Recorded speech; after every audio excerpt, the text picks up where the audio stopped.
기도하시겠습니다.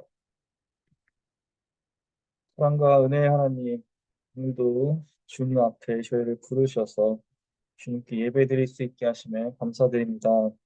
저희가 늘 주님과 동행하면서 주님과 함께 살아가기 원합니다. 오늘 하루도 저희가 시작할 때 주님과 함께 시작할 수 있는 그러한 기쁜 하루가 될 수 있게 하여 주시옵소서. 지난 하루도 은혜 가운데 살게 하시고 또 평안한 밤을 보내게 하심에 감사드립니다. 주님께서 저희와 늘 함께 하시니 저희가 걱정하지 않고 그 믿음 가운데서 세상 가운데 나아갈 수 있다는 사실을 다시 한번 깨닫는 그런 귀하고 거룩한 예배 시간이 되게 하여 주시옵소서. 주님 말씀을 대하기 전에 저희 마음속에 죄악된 것들이 있었다면 주님께 회개할 때 주님께서 깨끗게 하시고 저희를 죄악에서 건져 주시옵소서. 또 저희 마음을 여시고 저희 귀를 여셔서 주님 말씀을 대할 때 저희가 그것을 아멘으로 화답할 수 있게 하시고 그 주님 말씀을 저희 삶 가운데서 드러내며 살아갈 수 있는 주님의 귀한 자녀들 되게 하여 주시옵소서. 몸이 아프신 분들이 있다면 주님께서 돌봐주시고 마음속에 걱정이 있다면 주님께서 걱정하는 것들 잘 해결될 수 있도록 주님께서 지키시고 돌봐주시옵소서.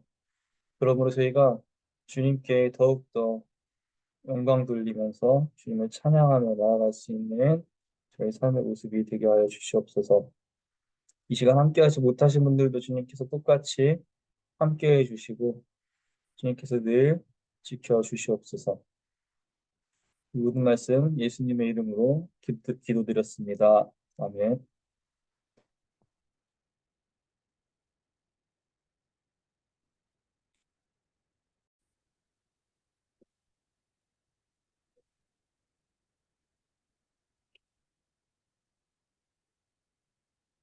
오늘 말씀은 마태복음 3장 1절에서 11절까지의 말씀입니다. 제가 읽을 때 여러분들도 마음속으로 함께 읽어주시면 감사하겠습니다. 그 무렵에 세례자 요한이 나타나서 유대 광야에서 선포하여 말하기를 회개하여라 하늘나라가 가까이 왔다 하였다. 이 사람을 두고 예언자 이사야는 이렇게 말하였다. 광야에서 외치는 이의 소리가 있다. 너희는 주님의 길을 예비하고 그의 길을 곧게 하여라. 요한은 낙타털 옷을 입고 허리에는 가죽띠를 띠었다.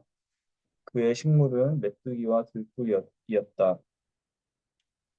그때 예루살렘과 온 유대와 요단강 부근 사람들이 다 요한에게로 나아가서 자기들의 죄를 자백하며 요단강에서 그에게 세례를 받았다. 요한은 많은 바리새파 사람과 사두개파 사람들이 세례를 받으러 오는 것을 보고 그들에게 말하였다. 목사의 자식들아, 누가 너희에게 닥쳐올 징벌을 피하라고 일러주더냐? 회개에 알맞은 열매를 맺어라. 그리고 너희는 속으로 주제넘게 아브라함이 우리 조상이다 하고 말할 생각을 하지 말아라. 내가 너희에게 말한다. 하나님께서는 이 돌들로도 아브라함의 자손을 만드실 수 있다. 이끼를 이미 나무 뿌리에 갖다 놓았으니 좋은 열매를 맺지 않는 나무는 다 찍어서 불 속에 던지실 것이다. 나는 너희를 회개시키려고 물로 세례를 준다. 내 뒤에 오시는 분은 나보다 더 능력이 있는 분이시다. 나는 그의 신을 들고 다닐 자격조차 없다. 그는 너희에게 성령과 불로 세례를 주실 것이다. 아멘.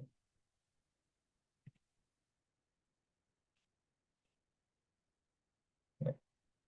오늘 묵상하실 마태복음 3장과 4장에서 우리는 사도 요한과 예수 그리스도가 모두 하나님 나라가 가까이 왔으니 회개할 것을 촉구하는 장면을 보게 됩니다. 그만큼 이 회개와 하나님 나라는 기독교 복음에서 가장 중요한 자리를 차지하는 메시지입니다. 오늘은 이 회개와 하나님 나라에 대해 같이 묵상해 보시면서 하나님께 더 가까이 나아가는 시간이 되었으면 좋겠습니다. 오늘 본문에서 전하는 것처럼 기독교에서는 복음을 전할 때 회개하라는 메시지를 전합니다. 회개란 무엇일까요? 한국의 지하철역을 가보시면 큰 팻말에 회개하라, 예수님 믿지 않으면 지옥에 갑니다, 이런 문구를 써놓고 사람들에게 전도를 하는 교인분들을 종종 볼 수 있습니다.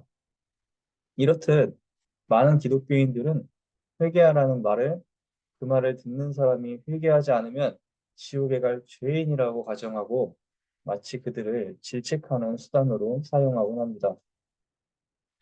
그러므로 회개하라는 말을 듣는 사람의 반응은 두 가지 부류로 나뉩니다.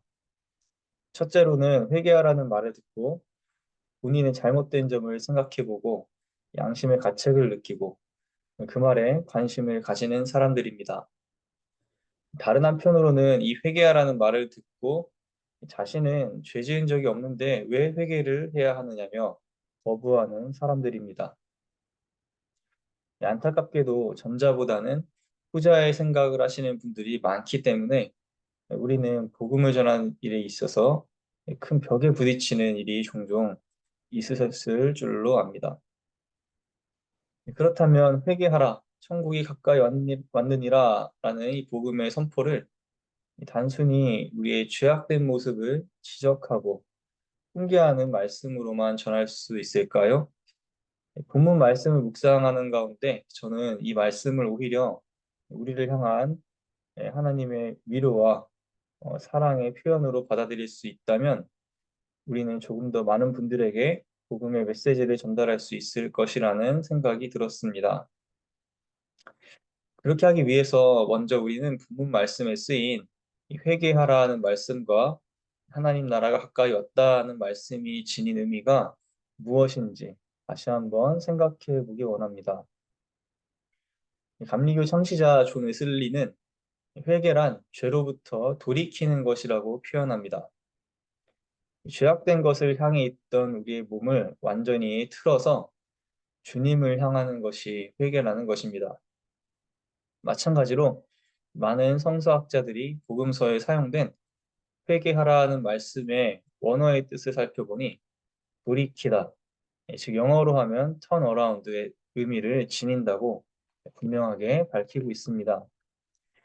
돌이키라는 것은 방향성을 나타내는 말입니다. 그렇기에 어디로 돌이켜야 하는지 그 방향을 제시해야만 합니다. 그래서 복음서는 그 방향을 분명하게 제시하고 있습니다. 그것은 바로 그 뒤에 이어지는 말씀인 하나님의 나라입니다. 오늘 본문 말씀에서 보셨듯이 이 세례 요한과 예수님은 하나님의 나라가 가까이 왔다고 선포합니다. 하나님의 나라가 가까이 왔다는 의미는 무엇일까요? 천국이 마치 자동차처럼 움직이는 존재이기 때문에 가까이 왔다고 표현한 것일까요? 하나님의 나라에서 쓰인 이 킹덤, 왕국이라는 단어는 히브리어에서 통치라는 의미로도 사용되는 단어입니다. 복음서는 하나님의 나라를 단순히 우리가 죽어서 가는 장소적인 개념으로만 볼 것이 아니라 하나님의 통치가 이 땅에 임하는 것으로 볼 것을 요구하고 있습니다. 그래서 우리는 주기도문에서 나라가 임하시오며 하고 기도하는 것입니다. 그러므로 하나님의 나라가 가까이 왔다는 말은 현재적이면서도 미래적인 선포입니다. 그리스도인들은 이 땅을 하나님의 통치가 이루어지는 장소로 일구어가는 삶을 살아가면서 동시에 훗날 영원하신 하나님 나라에 들어가게 될 것을 소망해야 한다는 것입니다. 예수님은 병든 자를 치유하고 귀신을 쫓는 그분의 사역 가운데 하나님의 통치가 임하는 세상의 모습은 이처럼 하나님의 사랑과 평화와 정의가 넘치는 세상이라는 것을 우리에게 보여주셨습니다. 그리고 오늘 말씀은 그 하나님의 통치는 이스라엘 민족만을 향한 하나님의 통치와 구원이 아니라 온 인류를 향한 하나님의 사랑인 것을 밝히고 있습니다. 오늘 읽은 본문 말씀 3장 9절에서 세례 요한이 바리새파와 사두개파 사람들에게 이렇게 말합니다. 너희는 속으로 주제넘게 아브라함이 우리 조상이다 하고 말할 생각을 하지 말아라. 내가 너희에게 말한다. 하나님께서는 이 돌들로도 아브라함의 자손을 만드실 수 있다. 즉, 세례 요한은 스스로 아브라함의 자손들이라고 생각하며 본인들만이 하나님께 선택받은 사람이라고 여기던 이 교만한 유대인들에게 하나님의 나라는 온 인류를 향한 하나님의 사랑이라고 선포한 것입니다. 그러므로 회개하라. 하나님의 나라가 가까이 왔느니라 라는 이 복음의 선포는 단순히 하나님을 모르고 죄를 짓는 사람들을 비판하고 정죄하는 말씀으로만 이해할 것이 아닙니다. 오히려 하나님의 통치가 임하지 않은 사랑이 없고 평화가 없고 아픔이 있는 세상 가운데서 힘든 짐을 지고 살아가는 이들에게 방향을 돌이켜서 하나님의 통치가 임하는 사랑과 평화와 기쁨이 넘치는 세상으로 들어올 것을 초대하는 말씀인 것입니다. 그러므로 우리 역시 하나님을 모르는 이웃을 향해 정죄하기보다는 먼저 그들의 삶을 위로하고 공감하며 하나님의 사랑을 전해야 할 것입니다. 이번 주부터 우리는 주변 이웃들에게 이 손편지를 쓰며 복음을 전하는 일들을 시작했습니다. 편지를 읽어보면서 저는 우리에게 맡겨진 무거운 세상의 짐들을 혼자 지고 가지 말고 우리 삶의 주관자 되시는 하나님의 도움을 받아야 한다는 편지의 내용이 마음에 와닿았습니다. 인생을 살아가는 우리 각자는 수많은 책임감이라는 짐을 지고 살아갑니다. 자기 자신을 돌볼 책임, 가족을 돌볼 책임, 자신이 맡은 일을 해야 할 그 책임 가운데 그것을 해결해 나가며 하루하루 살아냅니다. 그리고 세상은 그러한 짐들을 스스로 해결하도록 요구합니다. 그래서 세상은 우리가 남의 도움을 받기보다 스스로 해내고 성공을 이룩하는 것을 자랑스러워 보이게 만듭니다. 그러나 혼자 모든 짐을 지고 가는 것이 과연 쉬운 일일까요? 그렇지 않습니다. 혼자 모든 짐을 지고 갈 때 그 삶의 무게와 중압감을 버티지 못하고 낙심하고 포기하는 사람들이 얼마나 많이 있는지 모릅니다. 그것이 바로 하나님 보시기에 회개하고 돌이켜야 할 죄입니다. 부모의 입장에서 자식이 가장 큰 불효를 저지를 때는 언제입니까? 부모가 자기 자식의 불행과 고통을 지켜봐야만 하는 것이 가장 큰 불효일 것입니다. 마찬가지로 우리가 하나님을 떠나 무거운 짐을 홀로 지며 고통 가운데 그 삶을 살아가고 있다면 우리는 그러한 우리를 지켜보시며 슬퍼하시는 하나님 아버지께 죄를 짓는 것입니다. 사랑하는 성도 여러분, 하나님이 원하시는 삶의 모습은 홀로 짐을 지며 힘겨워하는 삶이 아니라 함께 기뻐하고 함께 슬퍼하며 함께 짐을 나눠지는 연대하는 삶의 모습입니다. 나를 의지하는 것이 아니라 하나님을 의지하는 삶. 바리새인들처럼 나 혼자 열심히 노력하며 살아가는 것이 아니라 서로가 함께 교제하며 사랑하며 의지가 되어주는 삶. 그것이 바로 하나님의 통치 가운데 살아가는 삶의 모습일 줄로 믿습니다. 오늘 여러분의 삶이 하나님의 통치가 임하는 삶이 되시기를 간절히 소망합니다. 여러분의 짐을 하나님께 맡기고 그분의 도우심을 소망하는 삶이 되기를 기도합니다. 그리고 그러한 하나님께 받은 은혜와 사랑을 가지고 다른 사람의 짐을 함께 들어줄 수 있는 웅타리오 교회 공동체가 되기를 간절히 소망합니다. 그렇게 되기 위해서 오늘 우리가 먼저 돌이켜서 주님을 향하기를 원합니다. 예수님께서 부르시니 자신의 모든 것을 버려두고 예수님을 따랐던 제자들의 모습처럼 하나님의 통치에 참여하는 삶은 내가 쥐고 있던 기존의 생각과 삶으로부터 돌이켜 하나님을 바라볼 때 시작될 줄로 믿습니다. 사랑하는 성도 여러분, 회개하라는 말씀 가운데 하나님은 여러분을 그분의 나라로 초대하고 계십니다.